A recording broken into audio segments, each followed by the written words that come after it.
Hello বন্ধুরা, কাঁকড়া recipe তো আপনারা অনেক খেয়েছেন, কিন্তু কাঁকড়া ভর্তা কি খেয়েছেন? কাঁকড়া ভর্তা খাওয়ার জন্য রেসিপিটা দেখে নিন।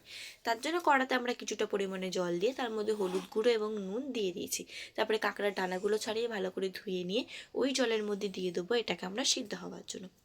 কাঁকড়াটা কিন্তু সিদ্ধ হয়ে গেলে কাঁকড়াটা কিন্তু জলটা ঝারিয়ে নেবো, ঝুরি হোক চুবড়ি হোক, তাতে জলটা ঝারিয়ে নেবো আমরা। তারপরে দিয়ে দেবো কড়ার মধ্যে সর্ষের তেল। মনে রাখবেন, যে কোনো ভর্তার জন্য কিন্তু সর্ষের তেলটাই প্রয়োজন। তারপরে শুকনো লঙ্কাটা আমরা লাল লাল করে ভেজে তুলে নিয়ে রসুন কুচি এবং পেঁয়াজ কুচি দিয়ে দেবো আমরা কড়ার মধ্যে। রসুন এবং পেঁয়াজটা আমরা কিন্তু ঠিক এরকম লাল লাল করে আমরা ভেজে নেবো। তারপরে যে কাঁকড়াটা আমরা সিদ্ধ করেছি সেই কাঁকড়াটা কিন্তু খোলাগুলো কিন্তু এরকম ভালো করে ছাড়িয়ে নেবো। কাঁকড়া কিন্তু ভালো করে পরিষ্কার করে ছাড়াতে হয়, না হলে কিন্তু কাঁকড়া পেট ব্যথা করে। ঠিক দেখবে এরকম করে পরিষ্কার করে কাঁকড়া আপনারা ছাড়িয়ে নেবেন।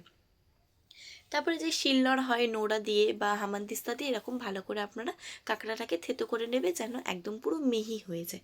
তারপরে একটা প্লেটের মধ্যে পেঁয়াজ ভাজাটা নেবে এবং নুনের ওপরে এরকম লঙ্কাটা ভালো করে মাখিয়ে নিয়ে তারপরে দিয়ে দেবে সর্ষের তেল।